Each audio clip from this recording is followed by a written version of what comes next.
नमस्कार, आप देख रहे हैं प्राइम न्यूज का डिजिटल प्लेटफॉर्म। मैं हूं आपके साथ पूजा मोहन पांडे।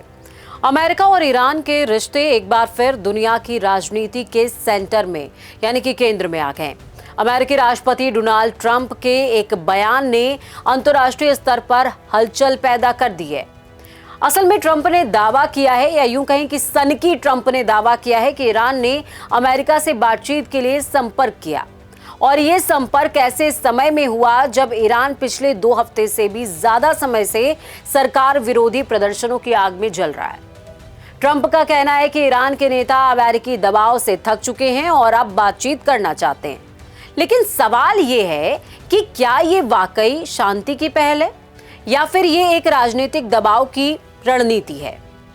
इस पूरे घटनाक्रम को समझने के लिए हमें इसे कई हिस्सों में देखना होगा, जिसमें सबसे पहला हिस्सा ट्रंप का बयान क्या है, ईरान में प्रदर्शन क्यों हो रहे हैं, अमेरिका का असली मकसद आखिरकार क्या है, ईरान की सरकार क्या सोच रही है, आगे क्या हो सकता है। ये कुछ ऐसे पहलू हैं जिन पर बात करनी चाहिए। अब सबसे पहले ट्रंप के बड़े दावे पर बात करेंगे, जिसमें उन्होंने कहा कि ईरान ने फोन किया। ट्रंप ने दावा किया कि ईरान के नेताओं ने उनसे संपर्क करने की कोशिश करी और अमेरिका के साथ बातचीत की इच्छा जाहिर की है। ट्रंप ने बेहद आक्रामक भाषा में कहा, मुझे लगता है कि वो अमेरिका से पिटकर थक गए हैं, वो बातचीत करना चाहते हैं, हम उनसे मिलेंगे, बैठक की व्यवस्था की जा रही है, ये ट्रंप ने कहा है। ये बयान सिर्फ एक कूटनीतिक सूचना नहीं है, बल्कि सीधी धमकी और दबाव का संदेश भी है। ट्रंप ने साफ कहा कि अगर बातचीत से पहले कोई बुरी घटना होती है तो अमेरिका कार्रवाई कर सकता है। इसका मतलब साफ है, बातचीत का ऑफर, लेकिन बंदूक अभी भी तनी हुई है, बंदूक की नोक पर बातचीत होगी।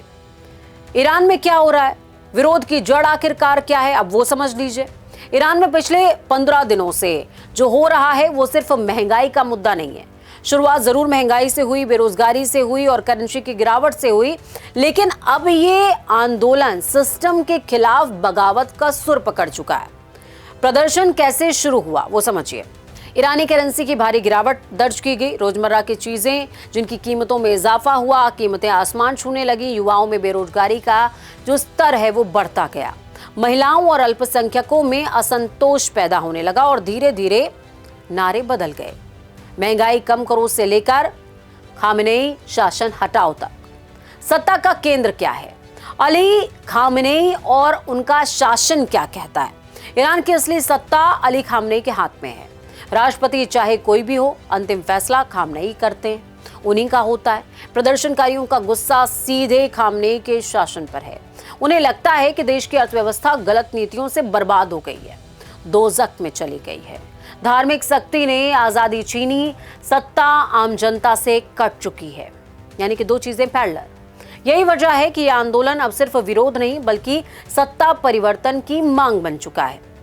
हिंसा, आगजनी और मौतें, ईरान में हालात बेहद गंभीर हो चुके हैं। पूरे देश में प्रदर्शन फैल चुका है, सुरक्षा बलों और प्रदर्शनकारियों के बीच में टकराव हो रहे हैं, सरकारी इमारतों में आगजनी की जा रही है, सड़कों पर हिंसा है। सरकारी और गैर सरकारी रिपोर्ट्स क्या कहती हैं इस बीच? रिपोर्ट्स का कहना है 500 से ज्यादा लोगों की मौत हो गई है, जिनमें करीबन 50 सुरक्षा कर्मी शामिल हैं। यह आंकड़ा बताता है कि हालात सामान्य विरोध से बहुत ज्यादा आगे निकल चुके हैं। ट्रंप ने अपना पुराना रुख कायम रखा, पुराना पैतरा कायम रखा, धमकी दी और समर्थन का भरोसा भी। जब ईरान में प्रदर्शन शुरू हुआ तब ट्रंप का रुख बेहद आक्रामक था। उन्होंने प्रदर्शनकारियों को आजादी के लिए लड़ने वाला बताया था। ईरान सरकार को चेतावनी दी थी कि अगर विरोध को दबाया गया तो अमेरिका चोट करेगा।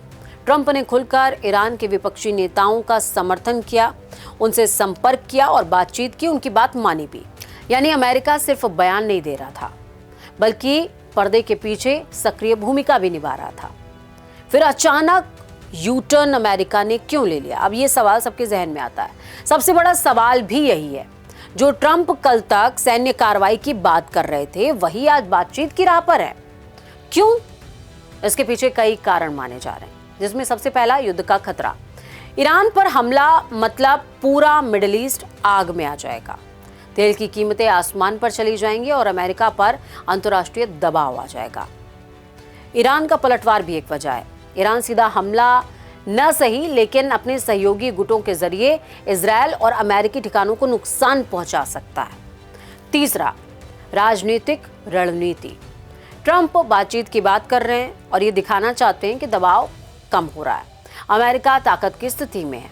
ईरान सरकार ने भी जवाब दिया है। ईरान के राष्ट्रपति मसूद ने साफ तौर पर प्रदर्शनकारियों पर संतुलित बयान दिया। उन्होंने कहा, लोगों की चिंताओं को सुनना हमारा कर्तव्य है, लेकिन दंगाइयों को समाज में बर्दाश्त नहीं किया जाएगा। समाज को तबाह करने की इजाजत नहीं दी जाएगी।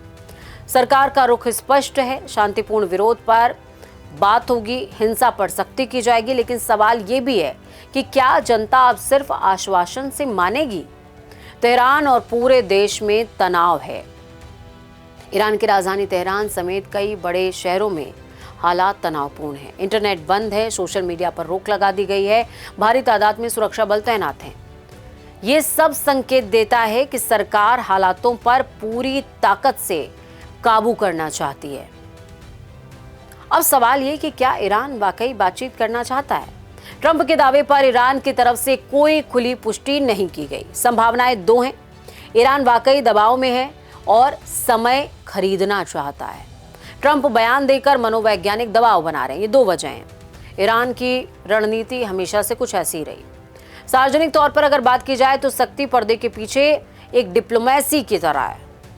अब सवाल ये इन तमाम चीजों के आखिर में आगे क्या हो सकता है? संभावित सिनेरियो क्या है? बातचीत शुरू होती है लेकिन शर्तें बेहद कड़ी होंगी।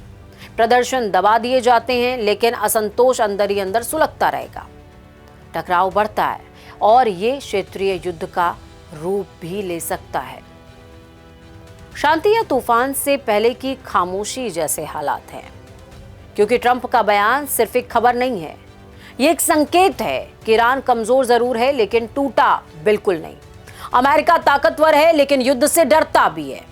ईरान की सड़कों पर जो गुस्सा तैर रहा है, दिख रहा है, वो सिर्फ महंगाई नहीं बल्कि सिस्टम से मोह भंग है।